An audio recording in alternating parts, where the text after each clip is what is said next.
Buenas tardes, maestra. Soy Misael del tercer grado, grupo B de la Escuela Secundaria Técnica número 258. En este video me centraré en hablar sobre el misterioso túnel del inframundo teotihuacano. Así que comenzamos. Era la temporada de lluvias de 2003 y el agua que cayó una noche de octubre abrió un agujero en el piso. Al día siguiente, Gómez descendió por ese agujero con la ayuda de una cuerda y de los trabajadores de la zona arqueológica.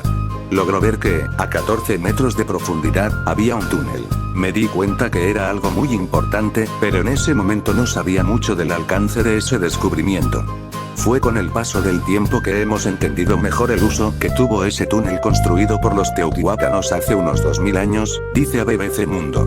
La fascinante historia de la Reina Roja, la aristócrata cuya tumba guardaba oscuros secretos de la civilización maya. El túnel había sido rellenado por los teotihuacanos y ha llevado años de exploración, destaparlo y saber qué fines tenía. Quetzalcóatl, o la serpiente emplumada, fue una de las deidades más importantes en Mesoamérica. Donde los hombres se convierten en dioses. La cultura teotihuacana se remonta aproximadamente al año 400 a.C., pero tuvo su apogeo entre el año 100 y 550 después de Cristo. Teotihuacán, o el lugar donde los hombres se convierten en dioses, llegó a tener una extensión de 23 kilómetros cuadrados y entre 150.000 y 200.000 habitantes. Fue la ciudad más poblada que existió en todo el continente americano en la época prehispánica durante el período clásico, explica el especialista.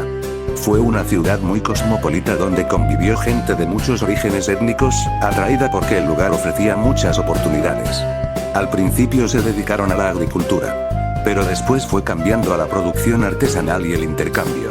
Las pirámides de Teotihuacán son una de las zonas arqueológicas más emblemáticas en todo México.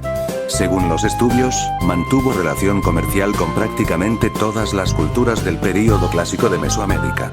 Angamuco. Así es la ciudad gigante descubierta en México que tenía casi tantos edificios como Manhattan. Tlalocan, el camino bajo la tierra. El descubrimiento del túnel ha ayudado a comprender más la historia de la ciudad, que fue destruida y abandonada probablemente por los mismos teotihuacanos y siglos después habitada por los aztecas. El proyecto de exploración del túnel se denominó Tlalocan, que quiere decir camino bajo la tierra. Se ha distinguido por el uso de tecnología que no había sido aplicada en otros proyectos, explica el arqueólogo. Entre ellos el uso de escáner láser y 2 robots. Fue la primera vez que se usaron robots en una exploración arqueológica en México. Antes de eso solo se habían usado en Egipto. El túnel había permanecido cerrado al menos 1700 años. Su exploración comenzó en 2009. Con la ayuda de los robots se descubrió que al final del conducto había un gran espacio abierto. Una especie de cueva cavada por los teotihuacanos que se abre en 3 cámaras. Desde la entrada principal hasta el final, el túnel tiene una longitud de 103 metros. Empieza a una profundidad de 14 y termina a 18 metros. Sus paredes están impregnadas de pirita, un mineral metálico que refleja la luz. Con la ayuda de una lámpara el arqueólogo enseña que ese brillo representaba las estrellas. Los teotihuacanos lo usaron durante unos 250 años, según el experto. Después lo clausuraron construyendo muros desde adentro hacia afuera. Aunque no se sabe la razón, se conoce que volvieron a entrar un par de veces más y lo cerraron de nuevo. Hemos tardado casi 8 años en la exploración. Todo ha sido hecho con mucho cuidado, retirado alrededor de 1000 toneladas de piedra y tierra. Utilizando solo pinceles, agujas, herramientas de dentistas, explica Gómez. Las impresionantes ruinas mayas descubiertas con una nueva tecnología láser en la jungla de Guatemala. El arqueólogo Sergio Gómez dice que en el túnel se han recuperado más de 100.000 objetos. Cultura cosmopolita. En el túnel se han descubierto más de 100.000 objetos. Lo relevante no es solo la cantidad, sino que estos objetos nos ayudan a entender mucho mejor la cosmovisión y la religión de los antiguos pueblos mesoamericanos. El arqueólogo reconoce que la fase de interpretación de todo lo que se ha encontrado está en sus inicios, pero dice que ya hay hallazgos importantes. Hay evidencia de que los teotihuacanos tenían desde fases muy tempranas vínculos muy fuertes con toda la zona maya. Hemos recuperado piezas de jade y conchas y caracoles que provienen de Guatemala. También, dice, encontraron turquesa originaria probablemente del suroeste de lo que ahora es Estados Unidos y objetos que pueden proceder de Oaxaca y Puebla.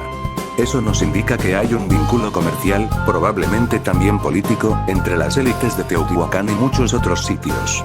Por primera vez en Teotihuacán se recuperaron piezas de hule, entre ellas 14 pelotas en extraordinario nivel de conservación. Algo muy sorprendente es que algunas de estas piezas fueron vulcanizadas, un proceso que conocían desde entonces, dice el arqueólogo. El hule no es originario del centro de México, sino que fue traído de lugares como Veracruz, Chiapas o Tabasco. La exploración ha tardado casi 8 años. Todo ha sido hecho con mucho cuidado, se ha retirado alrededor de 1000 toneladas de piedra y tierra. Gómez cuenta todavía emocionado que conforme iban avanzando en la exploración del túnel, encontraban cada vez más objetos. Mi hipótesis al principio es que íbamos a encontrar una tumba de alguien muy importante. Por el significado que tenía el lugar, una ofrenda espectacular. Cuando se llegó al final del túnel no se encontró ninguna tumba, pero no descartan que sí haya existido y que los restos hayan sido sacados por una de las posteriores exploraciones teotihuacanas. Ofrenda espectacular. El especialista asegura que la mayoría de los objetos encontrados no fueron usados, sino que fueron hechos exclusivamente para ser ofrendados. Al final del túnel, en las cámaras, encontraron una ofrenda espectacular. Había 4 esculturas, de las cuales 3 representaban a mujeres y una a un hombre. En Teotihuacán la mujer tenía un papel más importante que el hombre, dice el especialista. Las figuras femeninas se diferencian de la masculina en que son más grandes y que están vestidas, mientras que el hombre está desnudo. Esto es una forma de indicarnos que en Teotihuacán la mujer tenía un papel mucho más importante no solo en la estructura de poder, sino tal vez también en la religión, dice Gómez. Las primeras deidades son femeninas, cuenta. Se rinde tributo a la mujer por estar asociada a la fertilidad y a la tierra. En cambio, el culto a las deidades masculinas es el culto a la guerra. Es el cambio del modelo de la economía de la producción a la economía de apropiación, cuenta. Las esculturas traían en la espalda bolsas con objetos de jade y pirita, que probablemente se usaban para magia y adivinación. Creo que pueden ser la representación de los fundadores de Teotihuacán. Los individuos que poseen el don de la geomancia y quienes determinaron dónde se debía de asentar y erigir la ciudad.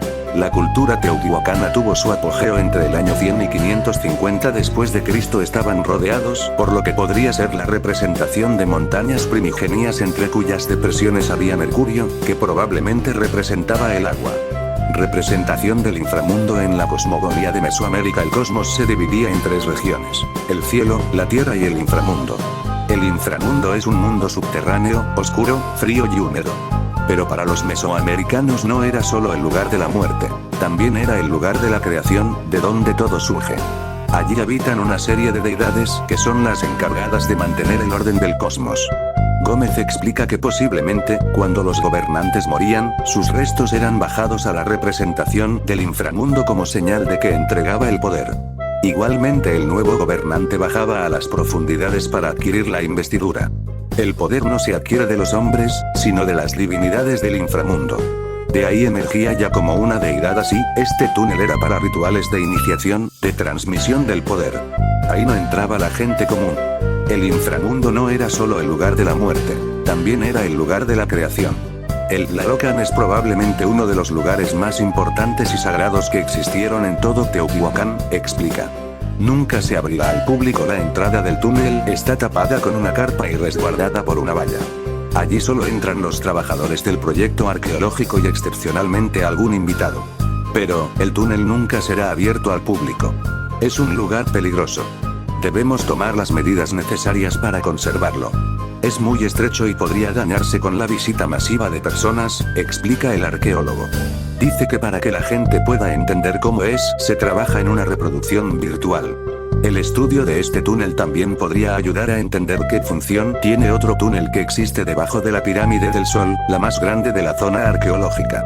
Ese otro pasadizo se descubrió en 1972. Pero no sabemos qué había allí. En aquella época no había un arqueólogo y mucha de la información se perdió. Por eso, estudiar el túnel descubierto bajo el templo de la serpiente emplumada es muy importante para entender más de Teotihuacán. Y bueno, eso. Ya es toda, güey.